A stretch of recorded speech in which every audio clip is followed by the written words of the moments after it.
All right, so good morning, everybody. Thank you for joining us. So what we're going to be talking today is about Piedmont Hills Distance Learning Plan for this school year. So hopefully you get all of your questions answered and that we do a good job with that. During the meeting, we ask that you please keep yourself muted so that there's not a lot of background noise that's distracting to everybody. And then as I'm talking, if you think of questions, you can put them in the chat and we will address them at the end. Hopefully we'll get to all of the questions. I may, as I'm talking, actually answer some of the questions you have, but if I don't address something, please feel free to go ahead and put those in the chat. Before we get started, I want to do some introductions. First off, I am Ginny Davis. I'm the principal of Piedmont Hills. And then with us today, we have Nancy Pereira, who's the Associate Principal of Education. Nancy, do you want to say hi? Good morning. Thanks for attending our meeting so bright and early. We also have Andrew Campbell, who's our Associate Principal of Administration. Andrew, do you want to say hi? Andrew, I know you're there. Good morning, everybody. Thank you all for being here. Nice to have you. All right, thanks, Andrew. And then also Rupert Rosales, who's our Parent and Community Involvement Specialist. Rupert, you want to say hi? Good morning. Good morning. Hello. Hi. Great. So, I just wanted to do those introductions because, like I said, put your questions in the chat, but if you think of any questions later on, you can email any of the four of us and we will help you. So let's get started with the nitty-gritty. So first off, this is our schedule for the next school year. This is different from our traditional Bell schedule. It is different than the distance learning schedule that we had in the spring. If you remember when we started in March with distance learning at the end of March, the classes there was just one meeting per class per week. We decided as a district that definitely was not enough time. And so what we've developed this year is what's pretty much a 4-day block schedule, where the odd periods meet on Tuesdays and Thursdays. The even periods are going to meet on Tuesdays and Fridays. Did I say that right? So odd periods Mondays and Thursdays, even periods Tuesdays and Fridays. I think I'm confusing myself. So what this means, though, on the Wednesdays, there is no formal classes on Wednesdays. I'm going to talk about the other periods first, and then I'll come back to the Wednesdays. So during your Monday, Tuesdays, Thursdays, and Fridays, class does not start until 8:30. There's two reasons for that. First off, we definitely discovered in the spring that a later start is better. Our kids are sleeping. Their hours are very wonky. This is definitely happening at my house with my kids. I mean, they are completely off their sleep cycle. So a little bit of a later start is better. I think some people would probably actually like this to be later, but I don't think we want school going into 6 p.m. So this is kind of the compromise. Another reason to have this later start at 8:30, if you remember, it seems like a million years ago, but before all the pandemic started, California passed a law that in 2022, all high schools need to start at 8:30. And so the district decided, because we were adjusting the bell schedule anyway, let's go ahead and reflect that 8:30 start time to get people used to it. Okay. So the periods are an hour and a half long. After each period, there is a break so that kids can get up, use the restroom, take a stretch break, a snack before they have to get into the next class period. There is lunch every day. I'm going to talk more in detail about lunch on another slide. And then what you see is on the odd days, it goes to 4 o'clock. And so that's, students either usually have a first or a seventh. Some students may actually have 7 periods. Most students have 5.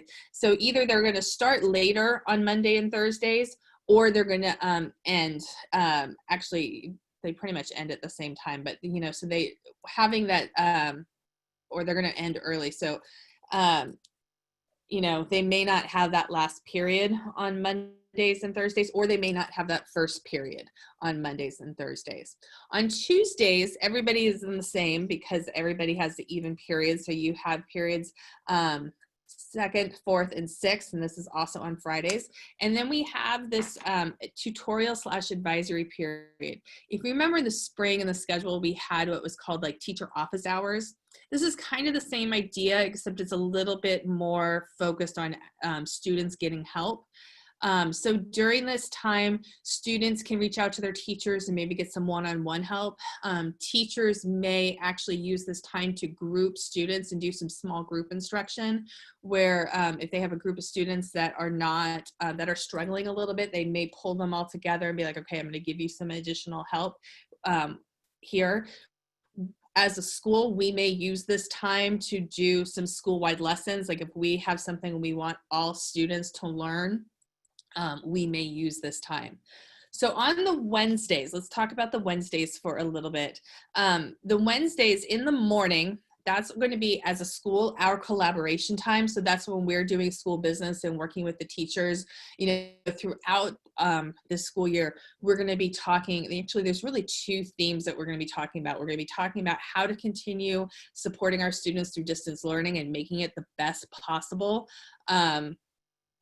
experience for them. And then we're also going to continue working on implicit bias and anti-racism and how we address that as a school. So that is something very much on our conscience right now. And it's obviously a very big thing in our world right now. And so just because we're on distance learning, that doesn't mean that's something that we're not going to continue thinking about and working on. So Wednesday mornings is our time as a staff that we're going to be doing that work.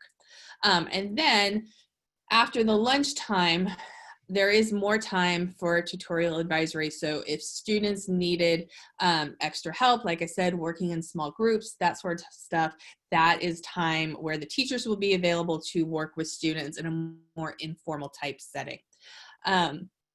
Really the idea from Wednesdays from a student perspective is it's a point in the midweek to catch up. A lot of districts tried this in the spring. Eastside did not, but we learned, what worked from other districts. And, for example, my daughter's school district, they had Wednesdays where it was a catch-up day. And it was really valuable for the students to kind of catch their breath and feel like, okay, I hadn't finished that assignment. I can finish it on Wednesday and I've got that time. And, so that's why we thought it was really important to put in a day like that. So that is the Bell schedule. So let's talk about what this all kind of means in like this class time.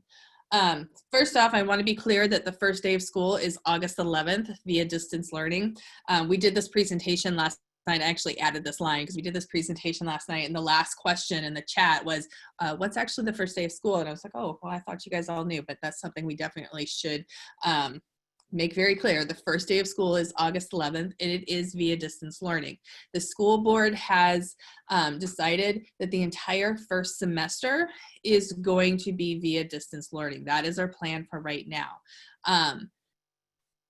If you guys have watched the news, you know that Santa Clara County is on the watch list, which means that we, per the state and the governor, we have to be on distance learning. Actually, most counties in the state are in this boat, certainly in the Bay Area. The only county in the Bay Area that's really not, well, Santa Cruz and then San Mateo County, but San Mateo County, I think, is about to go on the watch list because my daughter's district announced last night that they are also doing distance learning when they were planning on doing hybrid. So this is going to be the reality for the vast majority of students in California and in probably the entire country. So we'll talk about what happens when we go back to in-person, but realize that that's going to happen in stages. And so most students, certainly the first semester, just plan on them being in distance learning. Okay, that's definitely the safest plan. What that means is within a class period, there is an expectation of video conferencing, either Zoom or Google Hangout. I think most teachers actually use Zoom. There might be one or two that use Google Hangout, but there will be some sort of synchronous in-face learning that happens every class period. Teachers are also required to use School Loop to post assignments and to keep their grades so that you as parents can see what their grades are. And they will be strongly encouraged to use Google Classroom. Let me take a minute and kind of explain what the difference is. So School Loop, as a district, we've used School Loop for going on 15 years. It's an online gradebook that, teachers get to post assignments. They post the grades. You as the parent can see what their grades are. It's also a communication systems because you can email through School Loop, and it's easy to use, and so a lot of people like it. There are some limitations with School Loop. Like when it first came out, it was really, really great, but there are starting to be better things out there. For example, Google Classroom. Google Classroom, if you ask your students, have you used Google Classroom? Most of them probably have, and so they have some sort of familiarity with it. So Google Classroom is really great because the teacher can post all of the assignments and link everything. And so if they want the students to watch a video, you post the video in there, the students can see it right there. If they have an assignment that goes with it, the students click on the assignment, they can do it, and they turn it in right there with one click, and then the teacher can give immediate feedback. So it's a portal where the teacher can post everything and have everything in one place. It makes it very easy for the teacher. It makes it very easy for the students, and it would make it easy for you as a parent to know what's going on. So we're strongly encouraging all of our teachers to use Google Classroom. The first 2 weeks of instruction when we start school is going to be focused on creating classroom norms and a welcoming culture. We are very conscious that when we went to distance learning in the spring, the advantage that we had and the degree to where it worked was because the students already knew their teacher, the teacher knew the students in the class knew each other, and because we were 2/3 of the way through the school year. We are very aware that when we start school in August, that is not our reality. The teachers are going to have new students. The students are going to have new teachers. They're not going to know each other in the class. And so we are going to tell teachers that the first 2 weeks of school that they're not going into their curriculum just yet. So I guess I'm telling you this as parents so you know that when your kids tell you that they don't have a lot of homework those first 2 weeks, that's probably going to be true because they're not going to be diving into the curriculum just yet. That doesn't mean there won't be any sort of assignments, but it'll be more like getting to know you type of assignments, to create classroom culture. So in these 2 weeks, the teachers will be teaching the students, how to use Zoom and how do you use the breakout rooms in Zoom. They'll be teaching them, how do you get on the Google Classroom and, how does that work? So that, they're going to be doing that so that the students know that as we get into the school year and we do get into that curriculum, the students know exactly how that class is going to work and what they have to do. And also they know their teacher very well, the teacher knows them, and they know the other students in the class so that they are really comfortable with the students in the class, and we can have the best possible learning environment. We all realize that distance learning isn't the best thing ever, but we also know that coming back to school isn't safe right now, and so we're just going to do the best that we can. So let's talk about technology a little bit. Eastside is moving to a one-to-one Chromebook. So basically what the district has done, rather than having class sets of Chromebooks in the classrooms like we used to, we actually are going to distribute those to students because there's no point of them just sitting in the classroom when there's no actual students sitting in the classroom. So I don't have any information to present to you tonight on how we're going to distribute the Chromebooks, other than I will tell you that we're going to start with the incoming freshmen. But look for more information to come out about that. We highly recommend that students use a school-issued Chromebook, even though you may have a computer at home, and we're not going to force you to take a Chromebook. If you're like, no, we're fine, we've got computers at home, we're good, then okay, we're happy. But if you do take a school issued Chromebook, and there's a problem with it, you just would have to come in and switch it out and we'll take care of it and give you a new one. This will guarantee that you do have video access on Zoom because, the Chromebooks have cameras. And so that's why we recommend it. A lot of, what teachers are going to be asking students to do, like the Chromebook, will allow all of that. So, we encourage you guys to take a Chromebook, but again, we're not going to, shove it down your throat and force you into it. If there is internet problems at home where there's not reliable internet connectivity at home, the Wi-Fi is spotty, it's really hard, for students to actually engage in the classroom and participate in the Zoom because their Wi-Fi keeps coming out, we will allow students to work on campus in socially distanced cohorts. We will control that, and basically assign them a place with the same group of students so they're not mixing with other students. They will be 6 feet apart. But that way they can come and use our Wi-Fi and our internet at school if that's something that they need. And we'll have a way for you guys to sign up for that and to let us know that that's a need that you have. But we will allow students to do that because, again, our goal is that all students are learning and all students are participating in distance learning. And so we don't want a student that doesn't have reliable internet at home to suffer because of that. All right, so let's talk about the lunch distribution a little bit. So the lunch time is a little bit longer than it normally is. Normally our lunches are 30 minutes. During distance learning, they're going to be 55 minutes.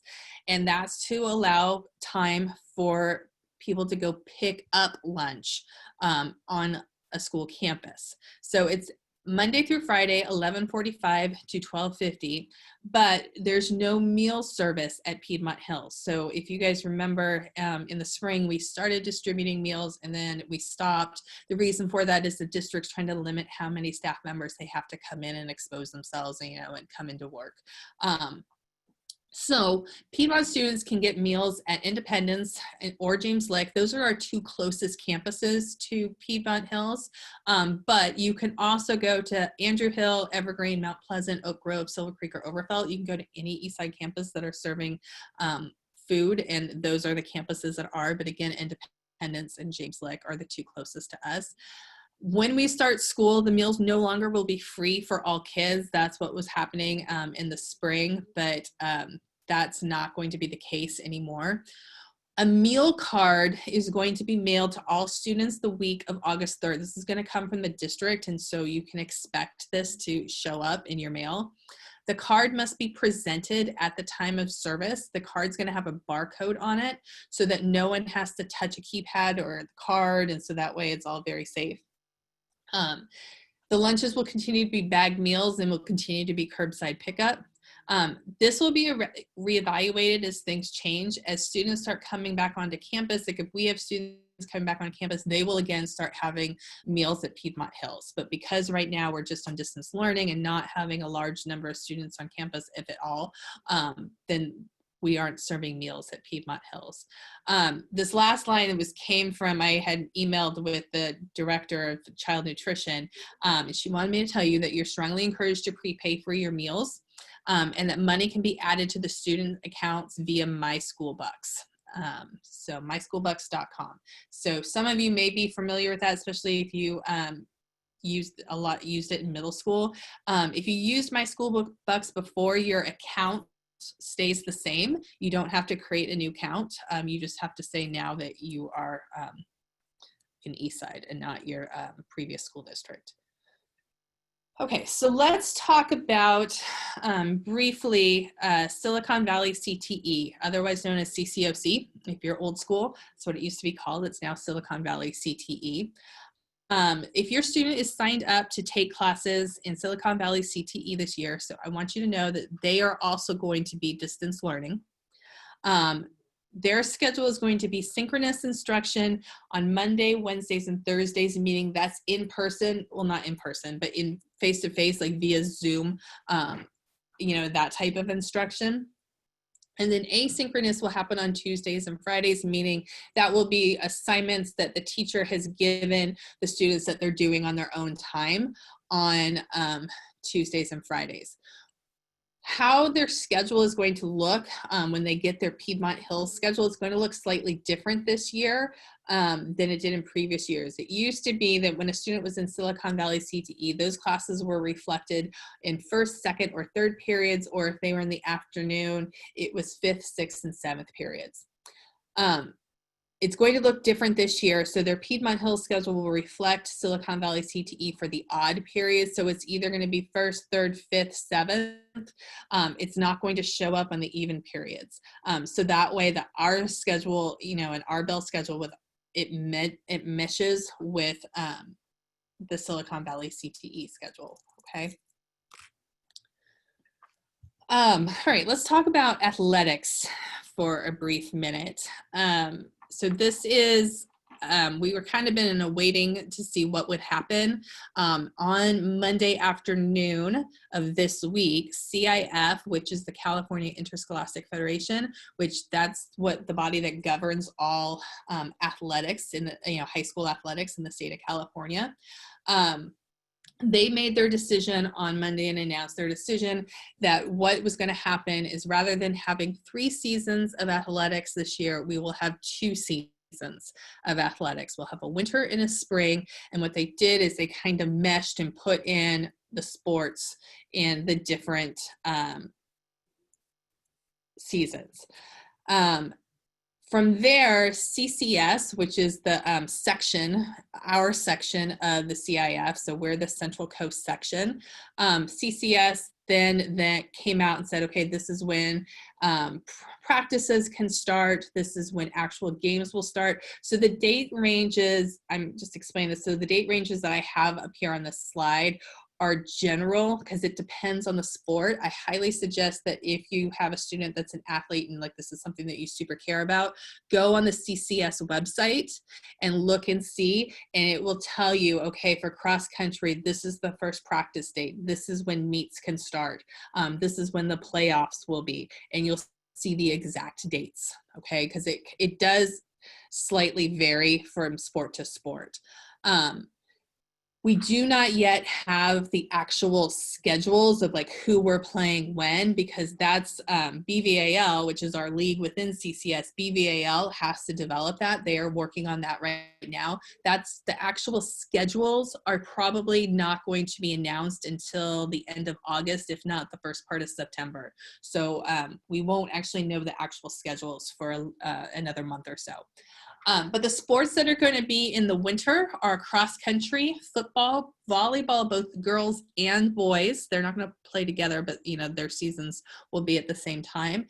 And then competitive cheer. The winter season is going to run from about mid-December. That's when the practices will start through around the middle of March, and that's when like the playoffs and any sort of championships would happen in roughly about mid-March. Some seasons end a little bit earlier than that, but that was kind of the average. And then for the spring sports, which again are going to start early to mid-March, and then they're going to go through late May, and some of them go into June. So realize our school year ends the first week of June, but some sports very much will continue on into June. And so we may very well have a situation, especially if the team is successful and they go on to playoffs, where, say you've got a student that's a softball player and they're a senior and she graduates on, I think graduation's June 2nd. But she still has to play playoffs for softball because of course our softball team will be very good and make playoffs. So that may very well happen. It's going to be okay. But just realize and kind of like have that, as an expectation. So the sports that are happening in the spring are badminton, soccer, tennis, both boys and girls, swimming and diving, wrestling, basketball, baseball, golf, both boys and girls, softball, and then track and field. So what this means, if you had a student that was a 3-sport athlete, they probably are going to have to make some choices. Students can play a sport in the winter league or in the winter season and in the spring season, but they can't do two sports in the same season. So if you had a student, if your student played basketball and track and field normally, they're going to have to choose one or the other. And that's unfortunate, but that's going to be our reality for this school year. This affects my family too, because my daughter does wrestling and track and field, and she's not going to be able to do both next year.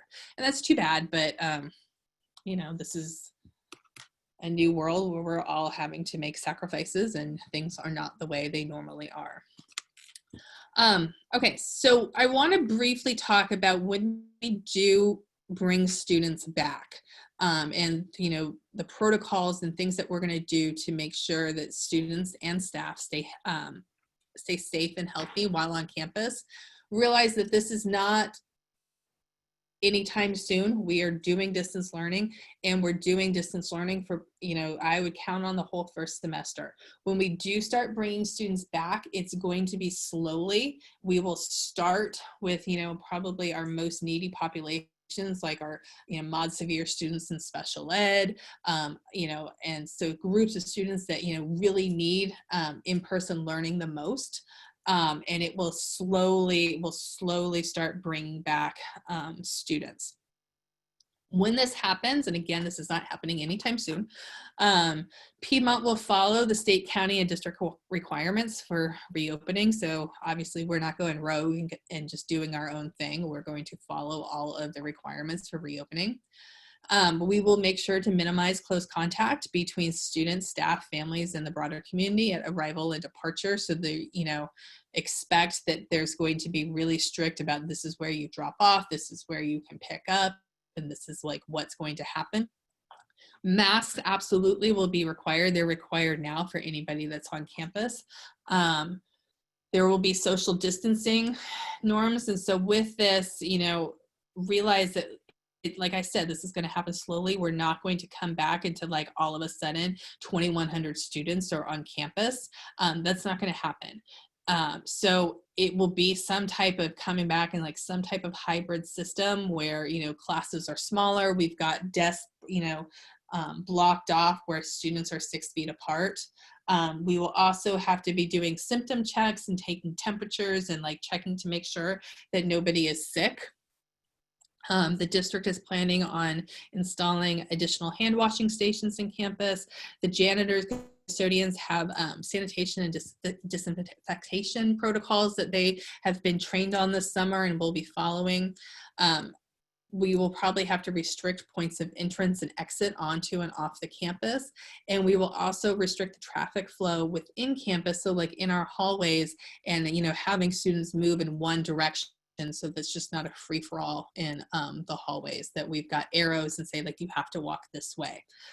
If you guys have gone into stores or stuff like that, you've seen that a lot of stores have like done, this type of idea where it's very limited and like, like in grocery stores, you could only walk a certain way down an aisle and that sort of thing. So that same idea.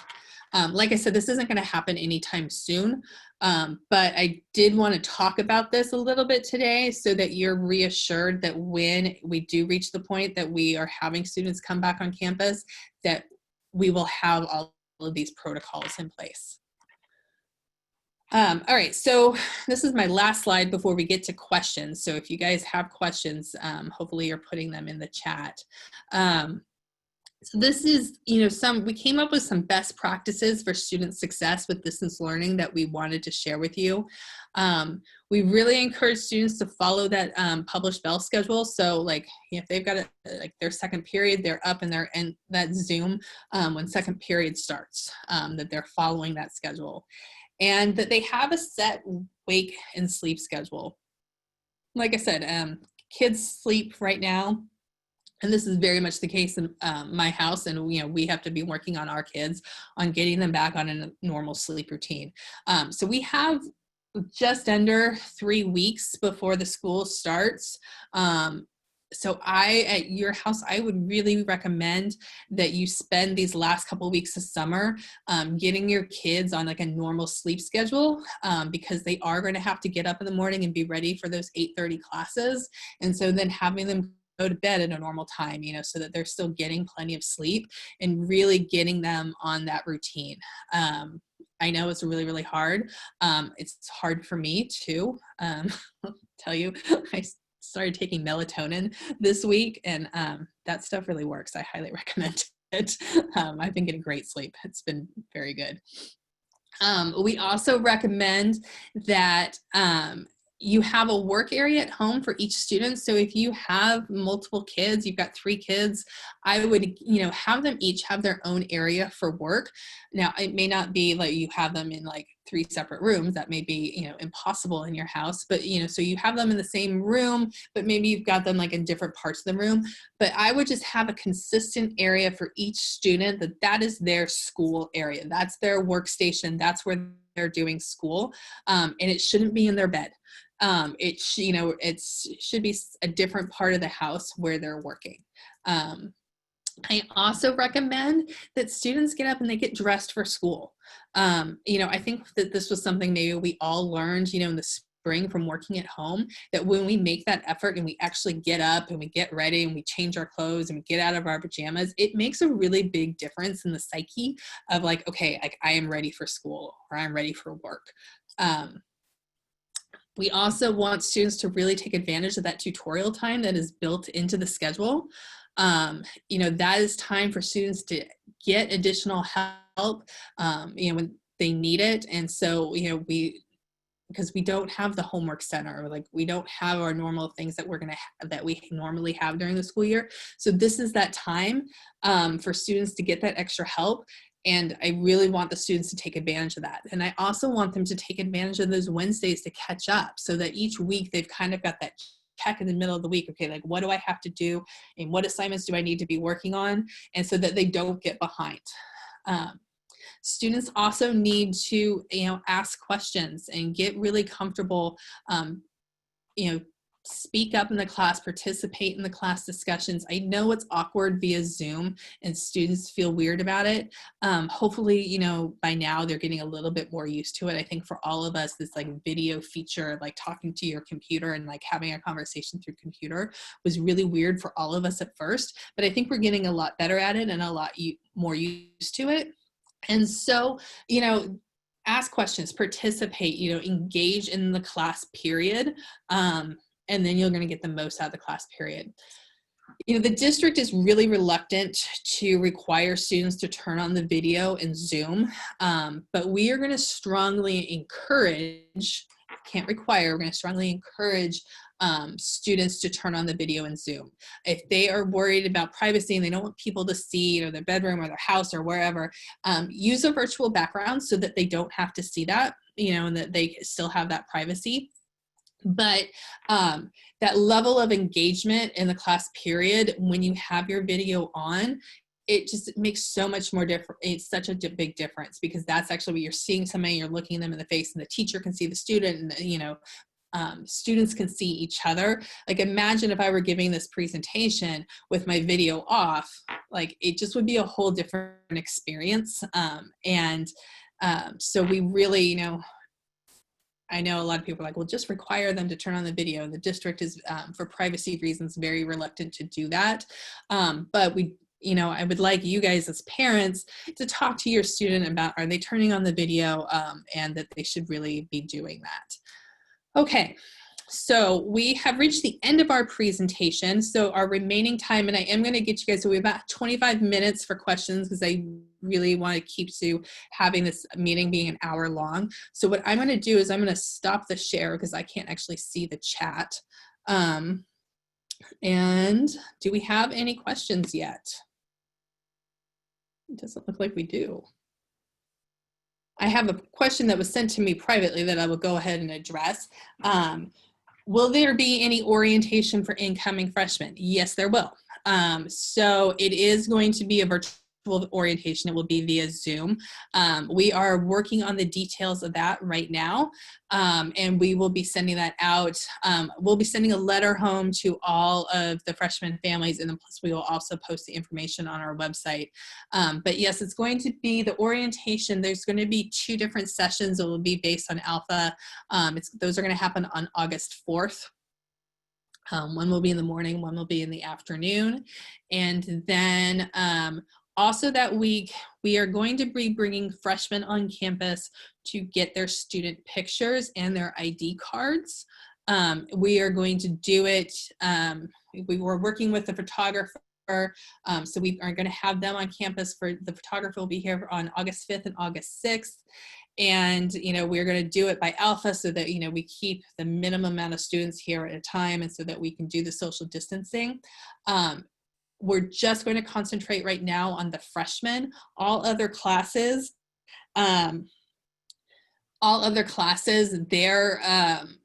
we're just going to reuse their IDs from last year, so their IDs will still be good. And so, obviously our incoming freshmen, they don't have a student ID yet, and so that's why our priority is going to be with them. When we bring the freshmen on campus for the pictures, we will also distribute the Chromebooks to them while they're on campus on those days. So that's why I said we're going to start with freshmen with distributing Chromebooks. That's our plan for doing it for the freshmen. You guys are, I must have done like a really good job and like presenting, because I'm seeing no questions. Last night, people had all sorts of questions. Maybe I just, because of the questions last night, I did a better job explaining stuff today. Ms. Pereira, Ms. Campbell, do you guys have anything to add? Yeah, hi, good morning, everybody. I just wanted to do kind of a general statement, and then kind of a second part of that I think is really important. General statement is, we know that we're going distance learning, but this is the school year. Please, everybody is going to have to take this as seriously as they would any other school type situation. Whether it's doing homework, whether it's dealing with the fact that we're trying to do classes that we would normally do with hands-on, but we have to do the distance learning, whether it's trying to figure out how to do testing and all of that kind of stuff. It's going to be our school year. And so that takes me to that second part. There will be full-on grades, which will be different than when we were in the spring, and we were had that kind of guarantee of a minimum, maybe a brand new school year. And so it's a whole year, and we have to be on track with our grades and everything for our students.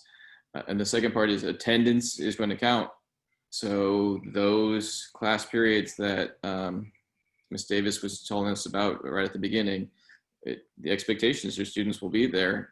If your students are going to miss, you need to call in to let us know that they're not going to be there. Attendance will be taken every single class period, every single day. Yeah, great, thank you. Ms. Pereira, there was a question that came up about when will students receive their new schedules? Do you want to take that one? Good morning again. So the schedules will be mailed out to families in a big, huge mailing packet.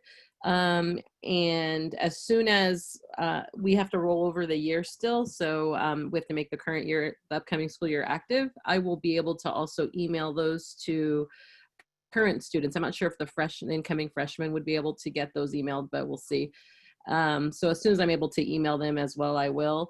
Just something to be said about schedules. There's this habit, it's a teenage habit, I'll say, we'll have to call it what it is, where at our school in the past, they've been able to line up and get schedule changes and all of this stuff. Well, that will not be able to happen at all.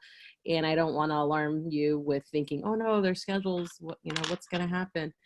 Just to give a little bit of background, what we do to select classes for students is kind of a year-long project with the counselors. They meet throughout the year about 3 to 4 times face-to-face with the students, either in a presentation setting, and then they actually do have 2 one-on-one sessions with the students. So the scheduling process is pretty extensive, and the way the schedule is built is based on their requests and their alternatives. So some students will get their alternatives. Well, all of them will probably, it'll probably work out that way. But so it's not like there's a magical thing that I do that will somehow change their schedule. It doesn't happen that way.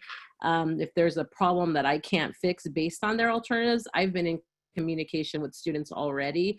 So this whole idea of changing a schedule is not really it's not a real picture. It never really is. The schedule is built on requests, not built on changes. So I can never one can't build a schedule based on what they think people are going to change to in the future. It doesn't work that way. So that's why we have this whole big process that looks at graduation requirements, what the students' needs, their interests, and it's very individual for each student in some cases, and a lot of it are requirements. But so there's whole thing about changing schedules. There really will not be a reason to, unless for some reason they're in the wrong level math class.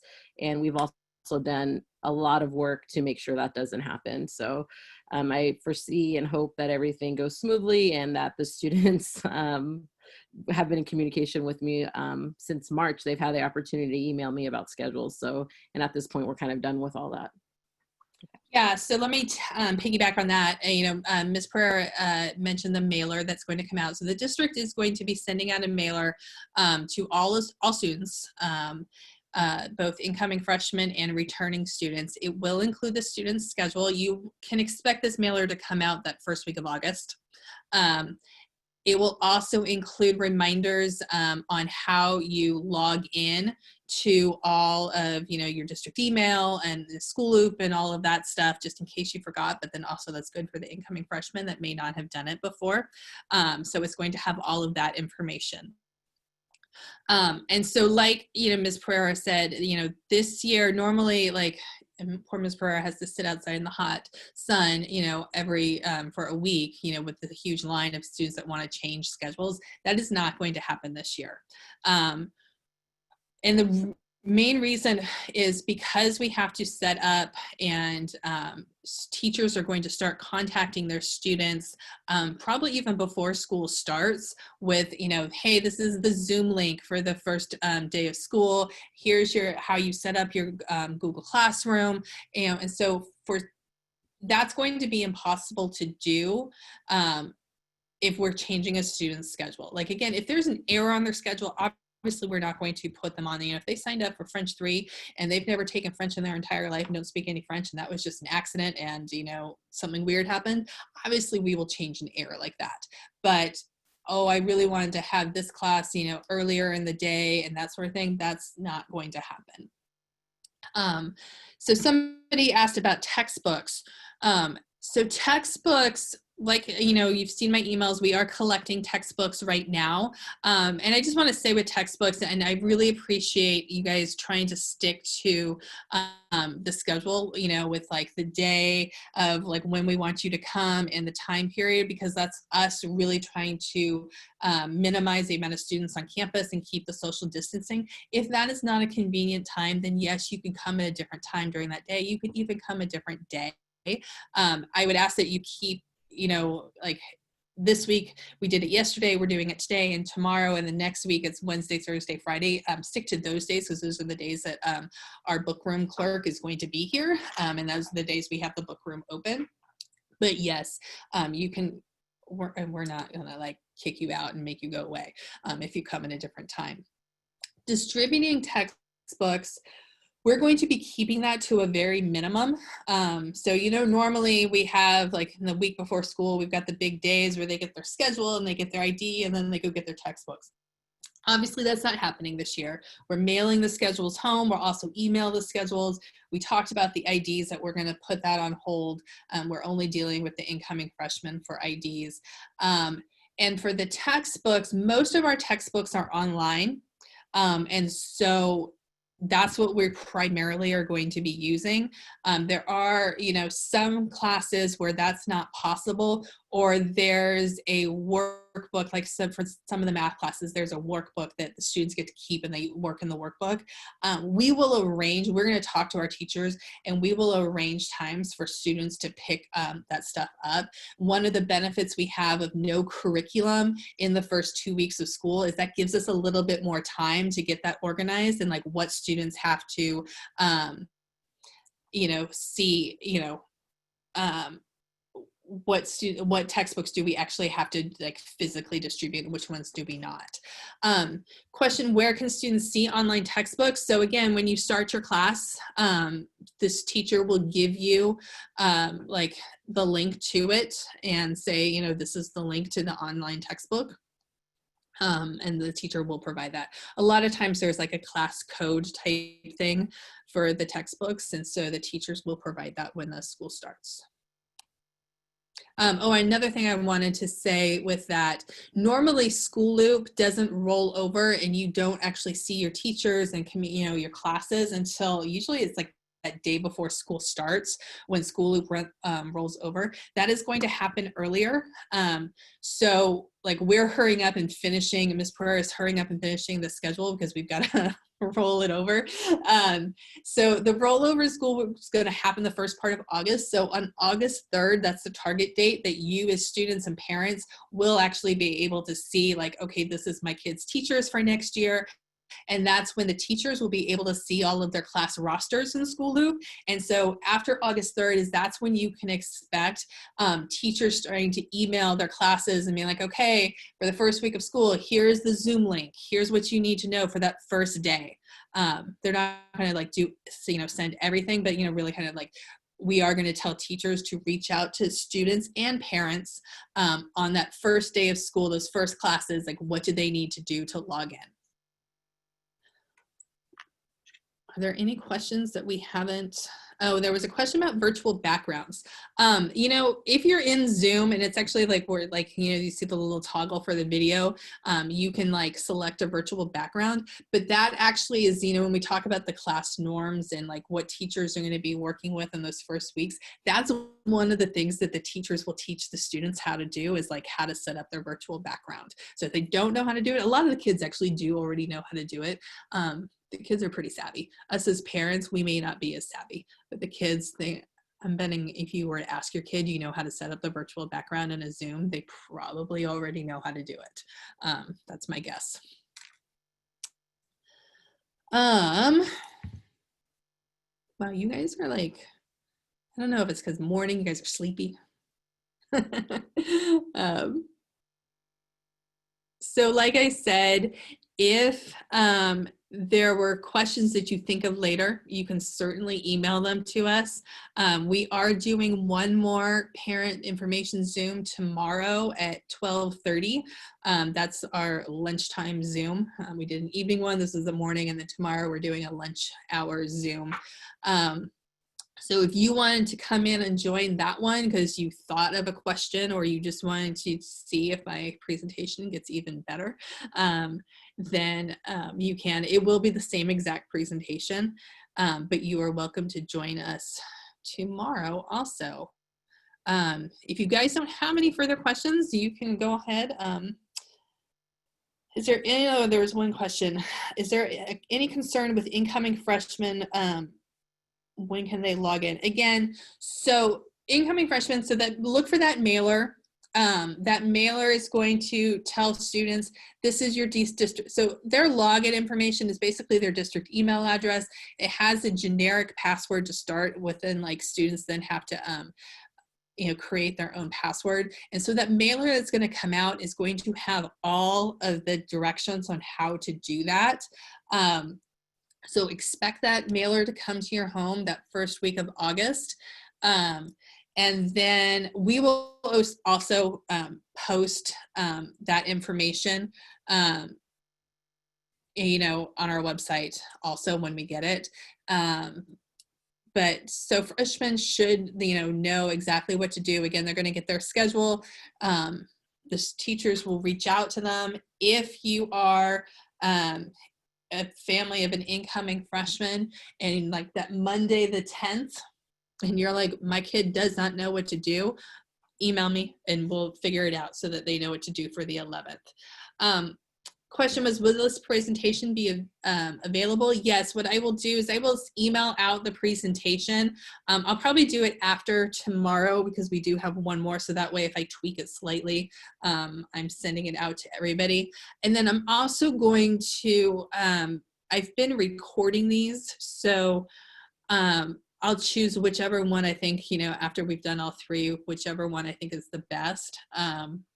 And I'm going to send that out to the parents. So parents that could not log in and join the link at the times, so that way they can still see it. And then those of you that sat through this, if you wanted to watch it again, you can. So yeah, absolutely. You can expect all that to go out tomorrow afternoon. Okay. All right. So like I said, if you guys wanted to, you know, move on with your day, you can. If you think of any more questions, I'll stay on for another 6 minutes or so. So, question, how do you get on the email list? So, once School Loop rolls over, so incoming freshmen, because I'm assuming this is somebody that is an incoming freshman. Once School Loop rolls over, your student will be part of it. They're not on there yet, but like as of August 3rd, they will, because that's like school will start the new school year. And then all parents of freshmen, you should register for School Loop and get yourself on School Loop.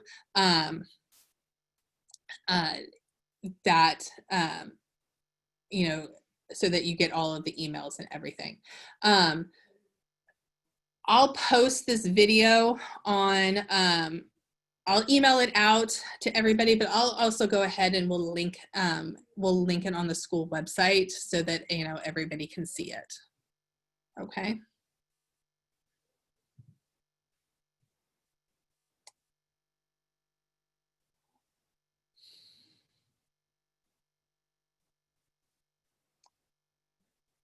All right, well, I really appreciate you guys joining us today, and I know we all are concerned and worried about this next school year and what it's going to look like and how it's going to work. I'm really proud of our teachers and the work that they're doing right now to get ready for the school year. And I think that even though it's obviously going to be a different school year and it's not going to be our norm, it's going to be really hard. I think that it's going to be a very good school year, and our hope, we're going to do everything we can to make sure that it's a rewarding and enriching school year for your students. And so hopefully, you know, at some point they all get to talk about like this time in their lives where like we were all had to stay home and like there was no activities and nothing fun, but that, you know, it turned out okay in the end, and that it was still a good experience for them. That's our goal and our hope. So, okay. Thank you guys.